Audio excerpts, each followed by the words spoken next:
Okay, let's get started. I am so excited to introduce Alex Lyons to all of you.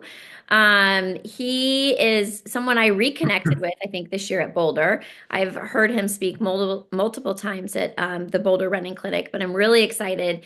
So many of the conversations he has, I think, are crucial and imperative. And whenever we have conversations, I feel like you kind of blow my mind a little bit. So thank you for being here. Those of you who don't know a little bit about Wildwood, I'm Marie Davis Markham. I'm one of the co-founders of Wildwood Running, and we're a nonprofit really here to support female-bodied runners and their coaches to navigate sport in a happy and healthy way. We provide education through clinics and workshops and all sorts of things. But we're excited to have these free Wildwood EDU sessions because we just think knowledge is power, and the more we can come together to learn is awesome. So those of you who are listening via recording, let us know if you have any questions, reach out, but I think you'll be able to kind of pull some great information from this today. So without further ado, let's introduce Alex. I'm going to kind of read a little bit of his bio. Alex Lyons works with track, cross country athletes, and coaches at every level, whether it's high school, collegiate, professional, or recreational, to help them receive or achieve the result they want. He's coached a lot of all-state athletes. I know he was coaching in the Chicago area, and now he's currently in Utah. He's been able to support people at lots of different levels. He now has a consulting practice where he's supporting athletes and coaches in all different capacities. And he's had a lot of success there. He's had some state qualifiers and medalists in the 800, 1600, 32, 4x8, and 5K and cross country. Some individual and teams qualify for NXN and Foot Locker Nationals as well. He's certified in many different ways, and he's just an awesome asset to our sport. So I am excited to introduce you, Alex. Welcome. Appreciate you being here. Yeah, thanks for having me. I really appreciate what you guys do with Wildwood, so I'm excited to be able to do this with you. Thank you. I'm gonna pin you and me, which is always feel awkward, but we're gonna do this. Add pin. Okay. All right. So today, kind of our focus is really around conversations on race day. We know that there's conversations happening with our athletes all of the time, but I just kind of wanted to pick your brain a little bit on that. Probably 4 or 5 years ago, and I've been searching for this podcast. I listened to you on a podcast, and some of the things you said specifically post race were things that completely resonated with me and how I work with my athletes. And it really challenged me to think like, there's not just one way to have conversations with athletes, but there's really many that we can do or have to support them in so many different ways. So, kind of let's get started. When you're thinking about having a conversation with either your team or an individual athlete, what are some of like the main components that are part of your conversation that are crucial for you when you're thinking about having a conversation with an athlete prior to race day? Yeah, it's a good question. I think that the one thing I try to think about a lot, I used to be a high school English teacher for a long time, and teachers are always in these meetings where, like, there's some policy change or whatever being discussed. And I just feel like there's no worse group of listeners in a room typically than teachers. Like, Yeah. we're used to being the person at the front of the room, we're dispensing the information, we're often like the expert in whatever thing we're dealing with. And I think this can develop a habit where we are just used to like talking to people and not always providing space necessarily for them to talk to us. So race specific, like this is true of a conversation prior to a race, but just in general, when I'm dealing with athletes, something I'm trying to think about really hard is like, how much am I talking? How many questions am I asking? And am I sort of building in the requisite space for them to tell me things? Because athletes are full of information, and kind of our job as coaches is surface that as much as possible. So specifically, if we're thinking about like, let's say this is a few days going into an important race, right? Just like with training, none of these things like happen in isolation. So usually we've had some kind of discussion with the athletes where we're like, hey, here's the race. Like, what do you want to do? Is sort of a very Mhm. flexible entry point. Like, what are you thinking about? What do you hope to accomplish in this race? Is there anything in particular that you'd like to try and make happen? And if we're kind of being deliberate about how we're teaching racing skills, there's usually something that we've talked about in advance that the athlete will say. we're working on this particular tactic for this event. We're trying to get better at this particular racing strategy. But what I'm trying to basically get them to do before a race is to tell me how they're approaching the race and how they're sort of seeing it as a success failure Mhm. opportunity, right? And essentially, I think you'll find some athletes will say things that are very similar to what you would expect, and Mhm. some athletes will say things that are 1,000 miles away from what you would expect, and everything in between. And I think what happens in those conversations is driven by your ability to surface what are they thinking about, and then that kind of tells you the next steps to take inside the talk. Yeah. That's great. And I feel like so often when you give them ownership or you have them um, give them that space to talk, so often what you want to say to them, you don't even have to say, right? Because they have you, if you've been going through like we've been talking about that process along the way through practice and meets, they have that understanding. They just kind of need to be able to speak it themselves. Yeah, 100%. I think something I appreciate about, Eric and Marie's team at Lincoln is I've talked with both of you about some of the things that you do in terms of workouts, and you use workouts, you use practice not just to like develop physical qualities in athletes, but also like as a teaching tool for Mhm. races, right? These are the things inside practice that are drilling that like this is what we're going to do in the competition. Like we're rehearsing this skill, we're applying this tool. And so when you do that, not only are the athletes more prepared physically, mentally for the competition, they're also more likely to like organically pick those things as things that they want to do inside the race. So often if you give the space to a kid to talk prior to a race and you've been really deliberate with your structuring of practices, you'll hear your own ideas kind of coming Mhm. back to you because you've kind of implemented and watered those over time in the athlete. Yeah. I think that's spot on. And you can relate it to life in school as well, because when you're talking about like when you're preparing for a test, you're not just taking a test. You're doing all this work along the way to get to that place to take your academic test or whatever. So it's very similar. I feel like having them recognize this is just another way that you try to excel or challenge or prepare for something. That's awesome. Yeah. So if we were going to see you on the course, your athletes are running by, they're in the middle of the race, like what are we going to hear from you? What might we see? Like what is your demeanor? How are you talking to your athletes? How are you supporting them as they're racing? Yeah, I think there's probably a few things that we want to think about. So at least like prior to the race, so we're at the competition, but they have not yet ventured onto the track or onto the course yet. My main job is to like, I have two jobs. One is to be very calm, and two is to not do too much coaching. Those are my two jobs prior to the race. I guess maybe a better term than calm might be like normal, like whatever personality you typically Yes. are in practice, you should continue with that personality. If you are very talkative, you should keep talking. If you are the coach who's super quiet, this is not the time for the big like Newt Rockney speech. Like Yeah. just stick with whatever note you've been playing, continue to play that note, I think. I think athletes are real responders to stability and familiarity in the people and their environments. And so if you are consistent, it's more likely that they will feel kind of stable and prepared for what's coming. When the race starts, I do different things in cross country and track. So in cross country, I'm not a very loud guy. So like I try to go to parts in the course so I don't have to shout over 1,000 people, Mhm. but that's not always possible. And what I'm doing when athletes come by me is I'm trying to give them back something they've said to me prior to the race. So when we've talked about like this is what you want to do inside the race, or if you have 100 kids and no assistant, and you've talked like with the team and you have a big picture idea of how they want to run the race, like those are the things that you can reference. But I'm trying to reinforce whatever thing I know they're trying to do in the race.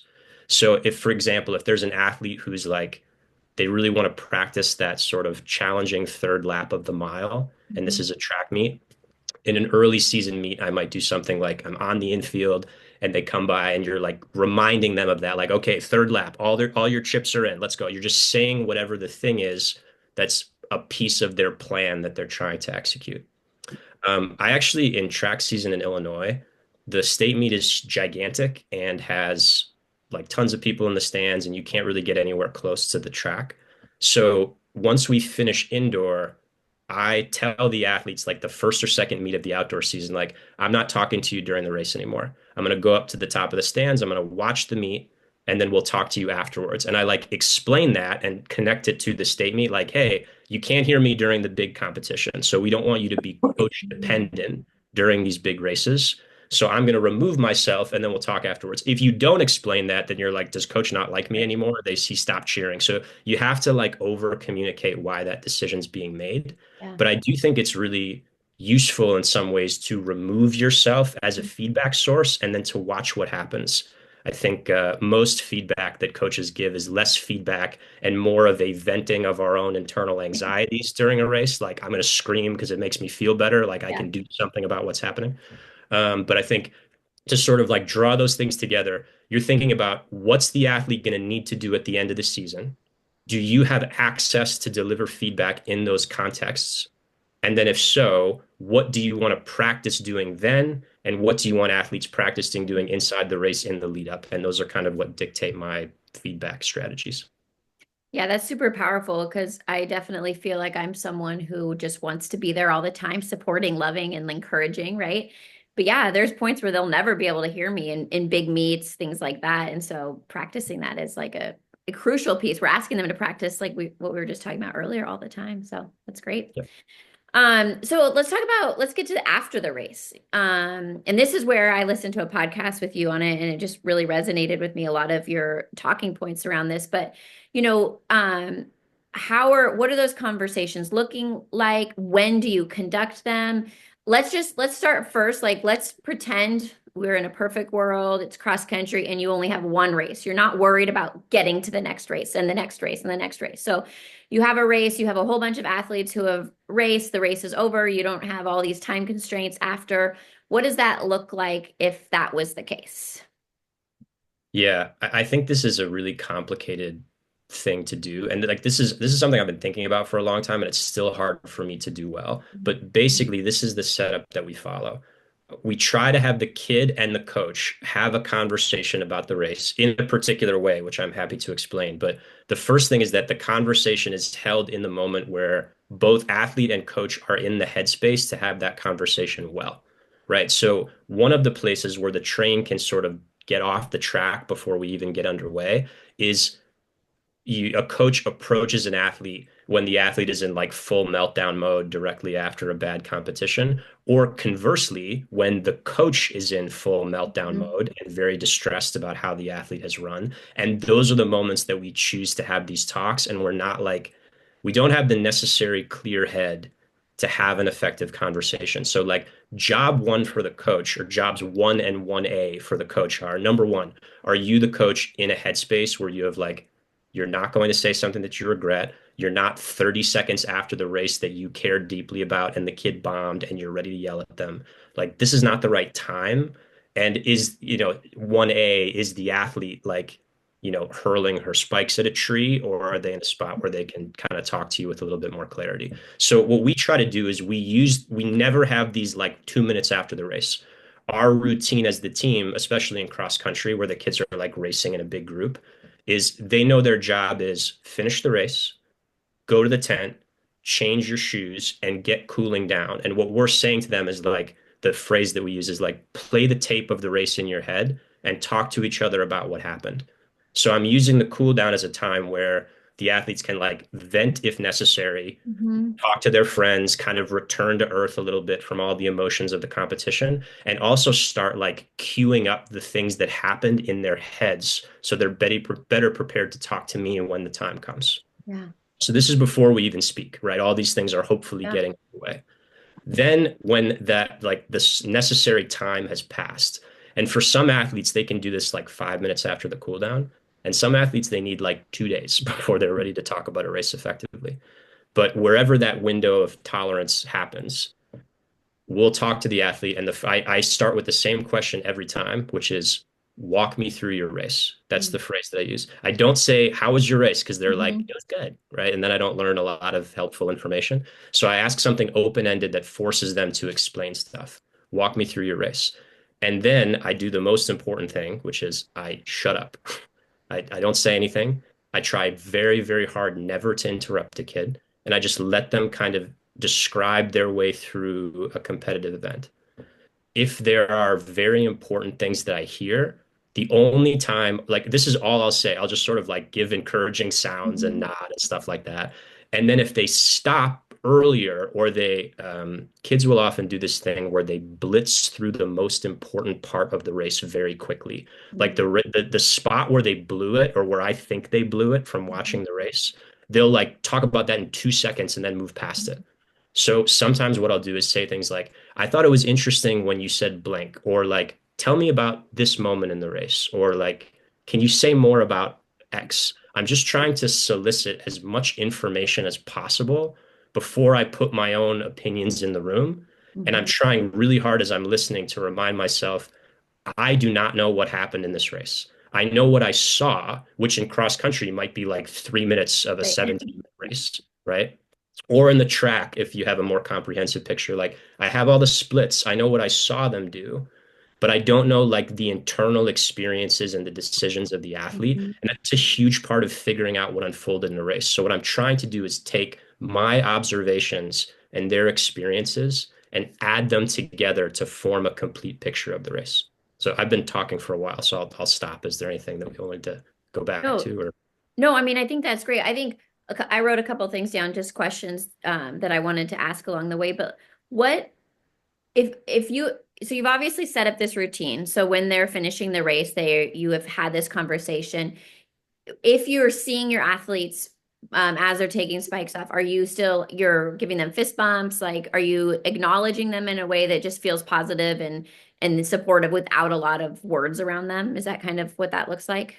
Yeah, that's a really good way to say it. I've never really thought about how to explain it, but that's exactly what we're trying to do. We're trying to acknowledge them in positive ways without lots of words. Like Yeah. we're not ignoring them, but we'll give them a high five. I try not to say like good job arbitrarily. We'll Yeah. be like, but sometimes I say good stuff, Great. which is basically the same and not that different. The point is like the deep diving into how they're doing and the evaluations are not happening until later. But I'm also not like trying to pretend like they don't exist until those conversations Yeah. take place. I'm trying to like walk that line of, hey, they see that the coach is being normal, everything's the same, they're still high-fiving me or fist bumping me or whatever. And like the relationship's good. And I haven't done anything that's going to damage that because kids Great. are always worried about that right on the heels of a race. And also the sort of like granular review is not happening at the finish shoot where like there's puke on the ground and somebody's mom is crying and there's all Yeah. this chaos like around the final area. Right. I remember listening to Dan Iverson talk, or maybe we were just having a conversation around he loves Detweiler because at the finish line is the top of this hill, which is not really a hill in my opinion. And he's at the bottom, so it takes him like 3 or 4 minutes to get to the top.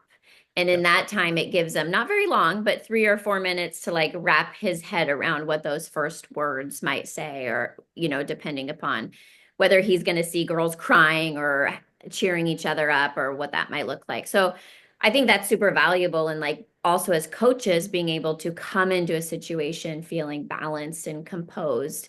And like what you said prior resonated with me a lot. Like if you're a real talky person and all of a sudden you're quiet, or vice versa, you're a really quiet person and now you're trying to put words around things and the kids can feel that as well.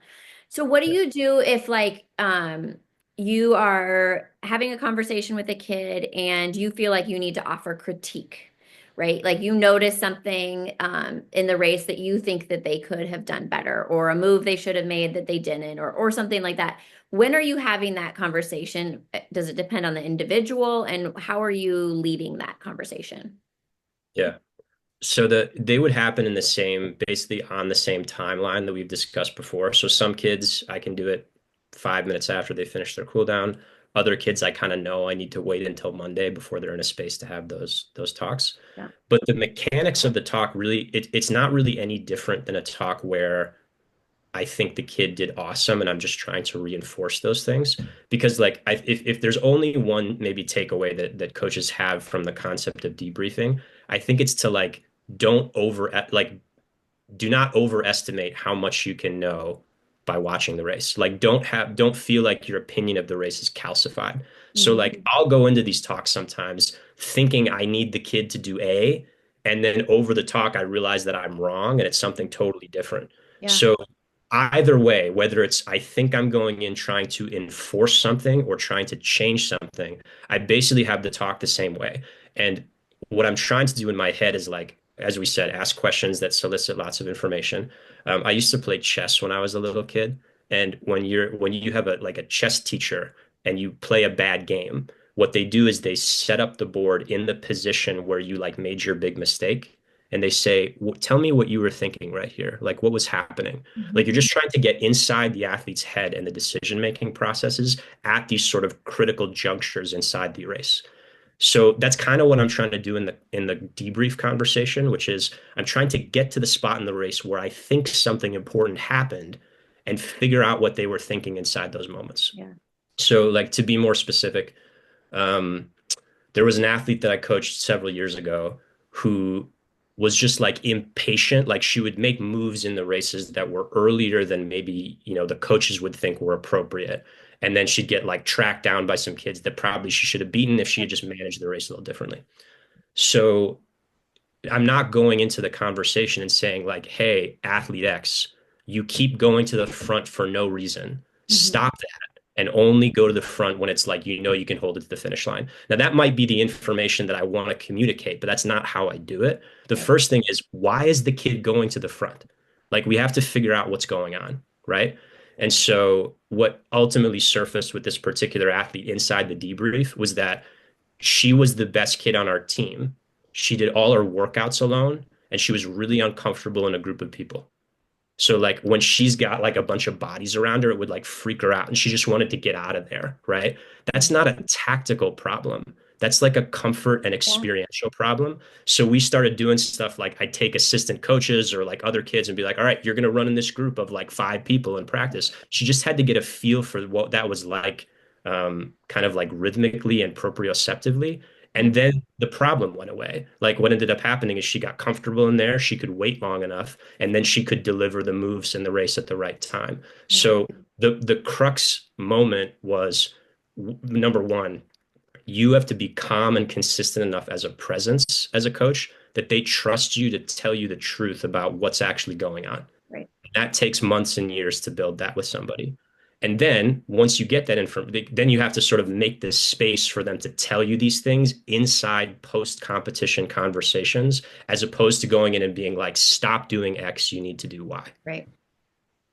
Yeah, and for some of those kids, that conversation can happen pretty quickly. Like they are just someone who enjoys having conversations around what they're trying to do. But for some, it's going to take a lot longer. So when you say, walk me through your race, and you get someone who can't communicate that, I assume you have a lot of probing questions. Like, what does that look like for you? Yeah, the first thing I try to do is I try to show them what a debrief looks like with an athlete who's really good at it. So if there's a junior or senior who I've been working with for years that has this process really down, and then we have like a new freshman who is not good at all at it, Yeah. I'll ask the junior or senior like, "Hey, is it okay with you if Hmm. freshman X listens to the debrief?" And usually they say yes. If there's like a particularly sensitive thing, they might not, but typically kids are open to that. Yeah. And then the freshman stands there, the junior senior does the conversation with me, then the older kid leaves and I turn to the freshman, I'm like, okay, what did you hear? Like Hmm. tell me what that was like, because you're trying to give them, the freshmen don't care about being like me, but they want to be like their junior senior teammates. So if they see that like the cool teammate with the car that drives them to practice can do all this stuff, they start to become invested in doing it and they understand why that's important. Yeah. So that's entry point one, is like just like you would in a classroom, you like Yeah. give them a model of the strong sample. Like this is what it looks like to do it well, right? The next thing I think you do is you try to ground the debrief in some kinds of conversations that you've had beforehand, right? So everybody has different levels of prescription in terms of like how specific you are with race strategy and things like that. But there's usually like some kind of general guidance, right? So at like the most basic level, for a freshman who's going to run the 800, who's coming off cross country season, my advice would be something like, okay, this is going to feel way harder in the first minute than a cross country race, and that's okay. And if you're doing the like, I'm going to be patient and move up thing from cross country, it's not going to work in the 800. So just try to be like really aggressive and see what happens, right? Yeah. That might be the talk that we have before a freshman kid runs the 8. So the debrief is going to start be like, okay, tell me about how it felt to be in a race that was so aggressive. Like you're just trying to match the conversation, give them a foothold in something that they've talked about previously, and it's usually easier for them to speak to that. Hmm. So modeling is one, giving them a foothold in a prior talk is another. And then a third thing that you can do, this is from Dan Paff, who's an important coaching mentor to me, is you can kind of ask athletes like, hey, what did you want to happen in the race? What actually happened? Yeah. How did those things compare? Is there a gap? Why was there a gap? Right. So like you went in hoping for X, we got Y. Can we look at maybe the space between those two things? Right. Yeah.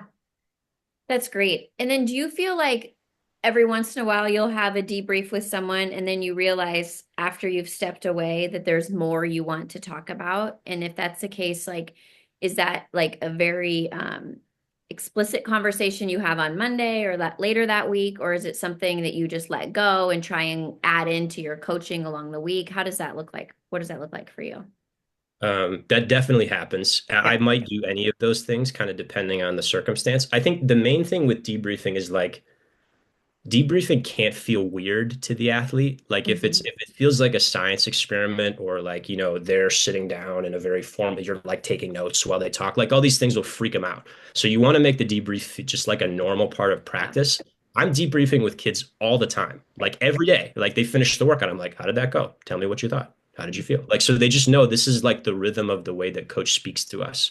And so the advantage there is all the time I'll be like, I missed something. I should have asked about blank. And I'll just organically bring it up in one of those other conversations that's structured the same way. But I have like 15 opportunities every week because we do this stuff constantly. And the athletes never feel like it's a sort of heavy, or I hope they don't feel like it's a scary or heavy thing because it's like baked into the rhythms of our practice. So, Mhm. yeah, I'll do exactly what you said. I'll just be like, hey, I was thinking about our conversation from this weekend. You said blank. I really wish I'd asked this question. Maybe like I'd like to hear what you think about this now. Yeah. And it's just sort of folded into the next opportunity that emerges. Yeah. And I think you're spot on. Like, if a coach is always having those conversations and it doesn't feel threatening or scary or like, what is this person doing? I know for a lot of my athletes, I'm like, hey, let's take a lap. And hopefully our conversation can finish in one. Sometimes, depending upon the person, it's a lot longer. But they know like that's a norm or they'll say, hey, Coach Marie, can we take a lap? And it's just something kind of we do. So, I would love to open it up to questions. I know we already have one from Andy, but just to see if you guys have any questions for Alex. But he was asking, how do you structure conversations with so many kids? Like, and we, when I asked you earlier, like, pretend you only have one race, right? But like a lot of us, some of us have freshman, JV, varsity, or just four races, JV, varsity, or if it's a huge invitational, you might have 15 different races, right? So how are you structuring that? What are some of your goals there?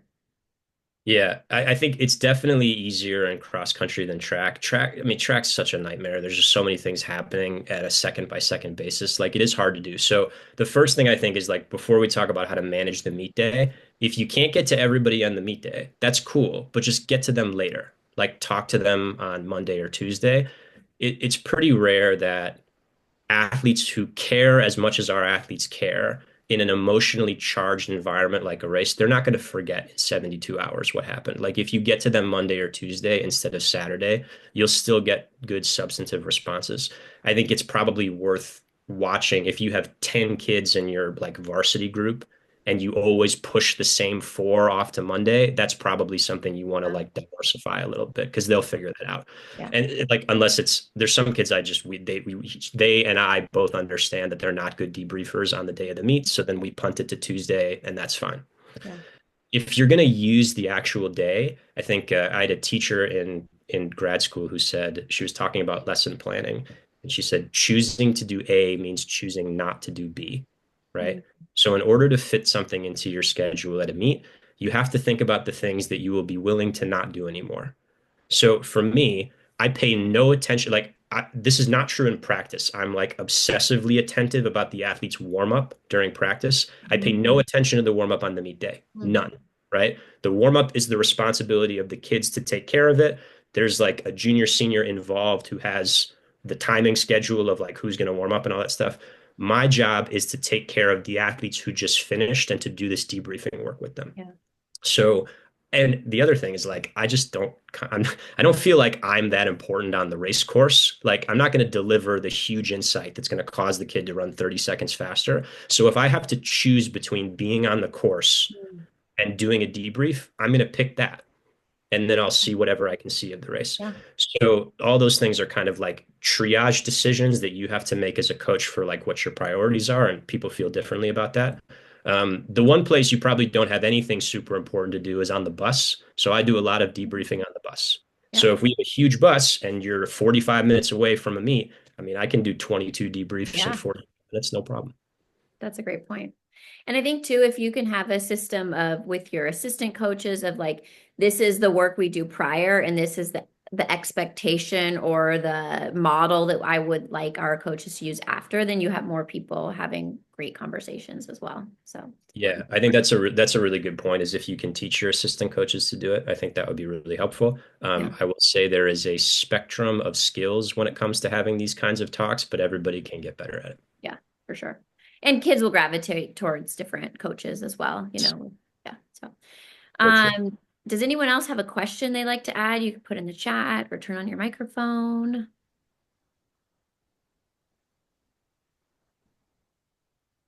You know? Okay. So one last thing I want to touch on. We were driving in Jay's car to the Boulder Running Clinic, and one thing you said to me that has stuck with me so much is you were talking about this idea of like we all have strengths, right? Sometimes we have this wonderful strength that can also kind of be in the very far end of it a little bit of a weakness, and those were not the words you used, but I have had that conversation with so many of my athletes since January, so less than 2 months, and it's just like mind blowing to them and also myself to be able to like recognize these things that how we navigate the world. Would you mind sharing that just as a kind of a closing? Oh, sure. Yeah, I don't think this was my idea. I wish I could remember who told me this, but I'm going to fail to Right. attribute it here. But you told it to me, so it was your idea to me. Yeah. Right. Basically, what we were talking about is I think Jay had brought up like an athlete who'd been coached by a number of prominent coaches, and we were discussing what that was like to like get exposure to all these different kinds of methods.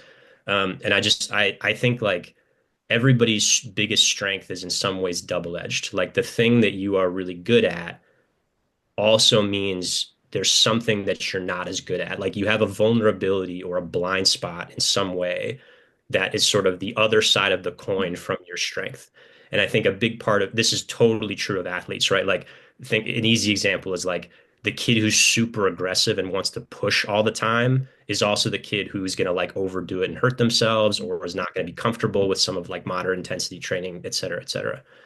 And I just think like thinking about that as coaches is a really important part of what we do because, like athletes, there are things that we naturally do well at a really high level, and there are things that we do not so well at, in our various tasks. And like I think an advantage that I have, a strength that I have is I'm very detail oriented. And when I think about something, like I want to understand it like all the way to the bottom. And that's a good thing. And a double-edged piece of that is sometimes I can get caught in the granularity of training and different decisions in ways that are not helpful for a 15-year-old kid who's been running for like 3 months, you Yeah. know? So like understanding that and figuring out what do I bring to the table and what sort of vulnerabilities may come with those strengths, I think is a helpful exercise for coaches to consider. Yeah. I think it's great for coaches. Just the conversations I've had with my athletes, they're like, oh, because oftentimes when they're struggling, they're bummed, right? They're upset that they're struggling. I'm like, but this is also your strength. Like this is something that you're really great at too. But in this moment, it might feel like too hard or not something you want to approach or whatever. So I thought that Yeah. was really valuable. So thank you for joining us. We really appreciate it. We will have another Wildwood EDU in April. Robin will be leading that one. So if you're listening or if you're here in person, we're excited to bring that to you guys. I don't know what it is, or I don't know when, because that's Robin. But we do have one more question. Nope. Oh, I I can did. just throw it out there. Yes, Thanks, throw it Maria. out, Andy. Yeah. Alex, you talked about in a pre-race talk asking the athlete what sort of plan they have for their race, as opposed to say telling them what to do. But being open-ended about asking them. Do you tie that also in any way to any visualization work that you encourage them or teach them to do, or are those kind of separate exercises? Yeah, I think of those separately. I think a pre-race plan is like what an athlete's formulating either themselves or with their coaches in terms of how they want to approach the race. And then certainly visualization is a strategy to enforce those things. I think that, or maybe like drill those things, like repeat it a few times so it's in place. Like to use a teaching term, it can be a scaffold between Mhm. the idea that you come up with in the plan and then the actual execution inside the race. Um, I like visualization for a number of athletes. I think it's very helpful. I think there's ways to do it that make it a little bit more helpful. I also think coaches overprescribe visualization. I think they treat it as a panacea because sometimes it's the only psychological tool in their toolbox. Mhm. Like they don't know what to do, so they're going to tell the kid to visualize. I think that can be helpful for some kids. I also think that some of the problems that exist around competition are not most effectively solved through that methodology. They have more to do with like different kinds of self-regulating strategies, like how the athlete is relating to the to competition and like what it means. Those are things that you kind of have to unpack to get traction and change. And they're not always addressed by asking the athlete to visualize their strategy a bunch of times. So I think there's places where it's really helpful. And I think there's places where it's a little bit of the like, if you only have a hammer, everything's a nail situation where this is the tool that I have. So I'm going to use it for every problem, regardless of how effectively that aligns. But in regards to your question, yes, there's times where the athlete is trying to drill a very particular thing, and maybe they're having trouble bridging the execution of that skill in practice with the high level competition. And that's when I'll use visualization or ask an athlete to do visualization more often. If you have no practices at all where the athlete is trying to do the thing that they're going to do in the race, that's potentially a gap in your programming that you might want to look to fill. Yeah. And may I add something as well? So Dom here, and then I think Andy said like, what do you do when you have 60 athletes or this track season, you have 40 distance boys and girls, and it's hard to have a debrief. I also provide like a race critique sheet. So it's something to give the athletes, they can fill out. Let me pull it up. So some of the questions that they have, I can put in the chat, the race, your place, your time, but then grade your mental preparation, A, B, C, D. I don't like to have F. I'm going to change that. But there's like a series of questions. Did you follow your race plan? Did you move up? Where did you move up at the race? Where did you fall off at the race? What were your strong points? What were your weak points? Other comments that you can have, or how would you grade your race? So that's a good way to get some kids that have a hard time debriefing with you, but I also like it because it's their history of their race. So if they fill it out and they send it to me, I collect them.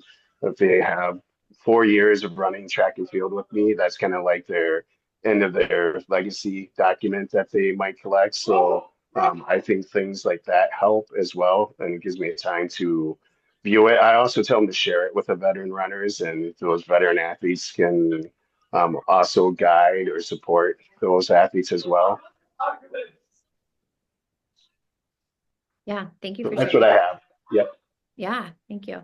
I mean, written reflection we know can be very valuable in its own way, and everyone can embrace those in different ways. I know that for myself, like I still have all my running logs from high school and college and beyond, and I didn't journal, but like all in the margins, there were so many things about how I felt or what I did or what I wanted to do better. Like there was reflection within these little day boxes, you know? So yeah, I think reflection can be really valuable. So. Awesome. Well, thank you, Alex. We don't want to take up any more of your time. Hopefully, we'll see you soon. Enjoy your Utah spring. I guess it's almost spring. So thank Yeah, you so that much. sounds good. Thanks for having me. I really appreciate it, and thanks for doing all these great things for athletes. I know we have had kids on our teams who have benefited from Wildwood, from the information you share and the services you guys provide. So keep I doing love what you're. that. Yeah, I love that. And when I send out this recording, I'm going to attach your website. So people, if they have a question, they can maybe reach out to you, or as well, if they're interested in your consulting services, they could reach out to you as well. So thank you. thank you.